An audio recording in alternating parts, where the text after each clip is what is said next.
Hello दोस्तों, welcome to the channel. आज हम देखेंगे मैगी की केस स्टडी। जी हाँ, वही मैगी जो 2 मिनट में बनकर तैयार हो जाती है। हम सबकी लाडली दुलारी मैगी, जिसका दाम बढ़ने पर मैगी लवर्स को टेंशन हो जाती है, फिर भी वो उसे खाना नहीं छोड़ते। तो आप ही हो मैगी के ट्रू लवर्स। वैसे मैगी हर कोई खा सकता है, छोटे बच्चों से लेकर बुजुर्ग तक। लेकिन मैगी का जन्म हुआ था मजबूरी में। जी हाँ, मजबूरी में। मैगी यूएस में नहीं, जापान में नहीं, यूके में नहीं, मैगी का जन्म हुआ था स्विट्जरलैंड में। स्विट्जरलैंड जैसे बर्फीली वादियों में मैगी का जन्म हुआ था। करोड़ों दिलों पर राज करने वाली मैगी की शुरुआत जूलियस मैगी ने 1872 में मजबूरी में की थी। जूलियस जोहान्स मैगी ने 23 साल की उम्र में अपने पिता की फैक्ट्री में काम करना शुरू किया, लेकिन उनके पिता का बिजनेस कुछ अच्छा नहीं चल रहा था, जिसकी वजह से जूलियस मैगी ने अपने दोस्त फेडोलिन शूलर के साथ मिलकर फूड प्रोडक्शन बिजनेस में काम करना शुरू किया। शुरुआती दिनों में उन्होंने फुल प्रोटीन के साथ रेडीमेड सूप बनाकर बेचना शुरू किया, लेकिन वो फेल हो गए।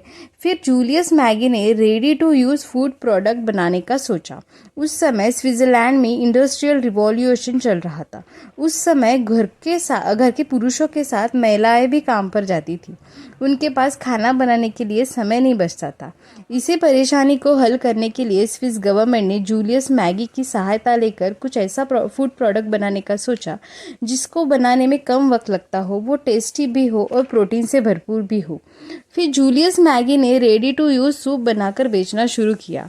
जूलियस मैगी ने रिसर्च एंड टेस्टिंग करके एक ऐसा प्रोडक्ट बनाया जो फटाफट बन जाता था और जिससे पेट भी भर जाता था। उसका नाम था मैगी। इस तरह कुछ मजबूरियों की वजह से मैगी का जन्म हुआ। जूलियस मैगी ने अपने प्रोडक्ट का नाम मैगी यानी अपने सरनेम पर ही रख दिया और यहीं से शुरू हुई मैगी की सफलता की कहानी। जूलियस मैगी ने 1897 में पहली बार जर्मनी में मैगी को लॉन्च किया। फिर मैगी स्विट्जरलैंड के साथ अमेरिका और जापान में भी पॉपुलर था।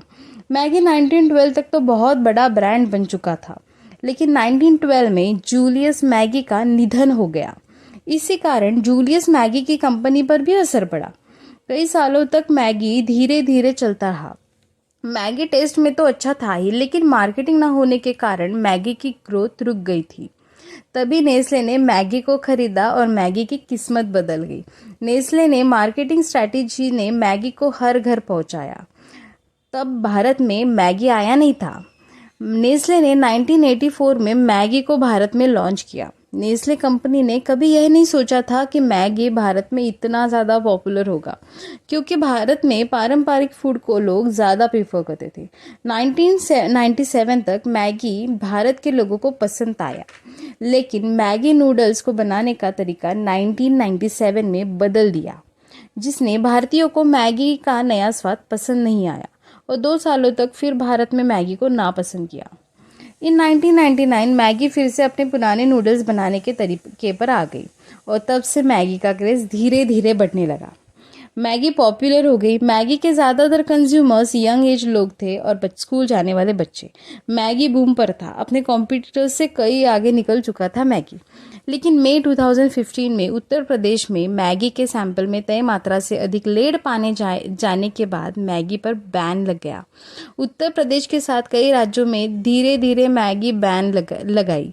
कुछ ही दिनों में पूरे भारत में मैगी पर बैन लग गया। आरोप ये था कि मैगी में सीसा एनिलेट तय सीमा से ज़्यादा है।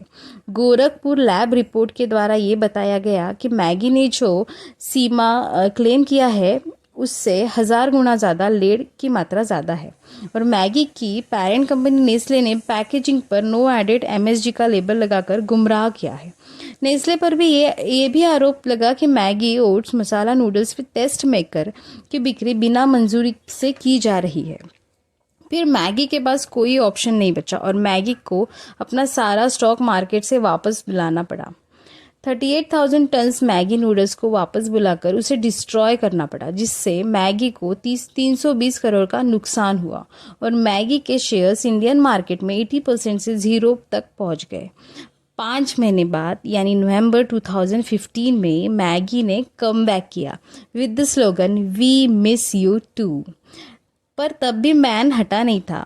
कई राज्यों में अब भी मैगी पर बैन था। पूरे 1 साल के बाद मैगी फिर से लोकल शॉप्स में मिलने लगा और तब से अब तक मैगी ने अपने सारे कॉम्पिटिटर्स को पीछे छोड़ा और मैगी आज भी लोगों के दिलों पर राज करता है। हर साल नेस्ले अपने मैगी के मार्केटिंग स्ट्रैटेजी पे बहुत पैसा खर्च करता है। तो business strategy and marketing strategy of Maggi हम देखेंगे अगले एपिसोड में। Thanks and signing off.